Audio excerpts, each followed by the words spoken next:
Anishinaabe Nation chiefs gathered together for 3 days to discuss the meaning of powering the North by empowering NAN First Nations. The chiefs, special guests, industry experts, support staff, and technicians examined how to build a sustainable and affordable energy infrastructure for NAN First Nations communities. Grand Chief Stan Beardy sums up the primary goal of the Energy Conference.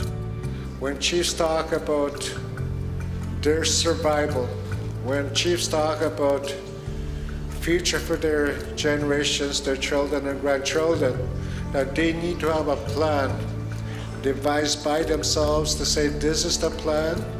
And I think there's been a strong indication by NAN leadership that they're extending their hand to the municipalities, the Chamber of Commerce, the Ontario, Canada governments, that they are willing to work with others and develop strong partnerships to make sure that in the long run, all of us benefit. During the final day's discussions, many of the chiefs and councillors found their collective voices and weaved together a carefully crafted news release for First Nations people and for the general public.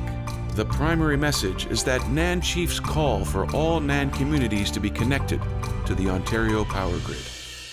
Many voices were heard, and the chiefs reaffirmed the concept of unity, strength, and success in working together to create an energy strategy to overcome short and long-term issues in First Nation communities. The remote First Nation communities are on the verge of crisis here in regards to the diesel generation system. They're in the verge of crisis.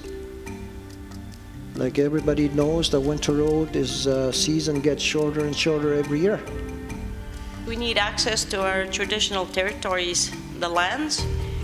We need access to our lands, and we need all-weather roads, and that we need to have economic development on those lands.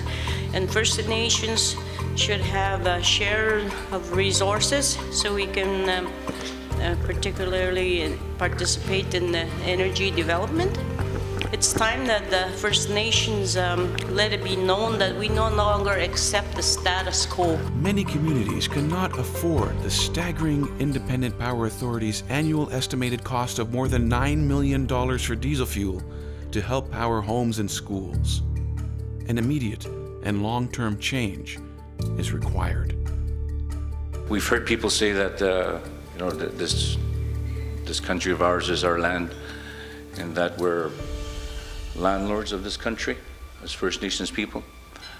I say that if we claim to be landlords of this land, then we got to start talking like one and acting like one. My vision that I see as we need to begin to change our minds, our outlook on big developers. When they come on our lands, we should say how much money will go into our community. As a long-term solution, NAN chiefs expect a transmission system that will put all NAN communities on the power grid by 2018. First Nations people may be a key to the implementation of this system.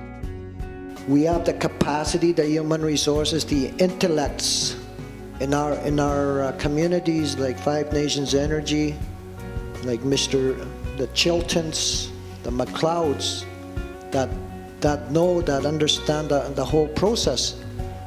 We need to pool these people together, the experts. Executive Director Margaret Kennequanish made an impassioned statement on behalf of First Nations youth. We need to create employment and training in our communities, and without the consent of our people and development that's going to take place, it's not going to happen unless our people sanction it. We need to create opportunities for our youth. The news release concluded with NAN chiefs reaffirming that we are sovereign nations. We have an inherent title to the land, and therefore we have the right to share in the benefits of the resources taken from our territories. In order for us to move on unity, strength, and success, first of all, we have to have that respect for each other. It's called building a relationship, respecting each other. And that economic development is not just about money, it's about people. It's about the attitudes. Who are the leaders? Who are the champions? Who are the influencers that are going to help bring everyone together? Chief Gordon Beardy from Muskrat Dam made the choices clear.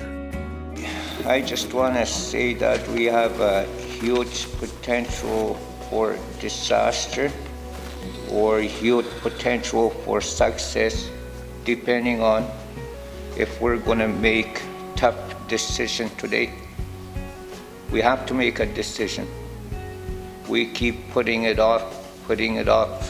The informed choices we have made at this conference and the decisions we must make for tomorrow will benefit our people and communities now and for many generations.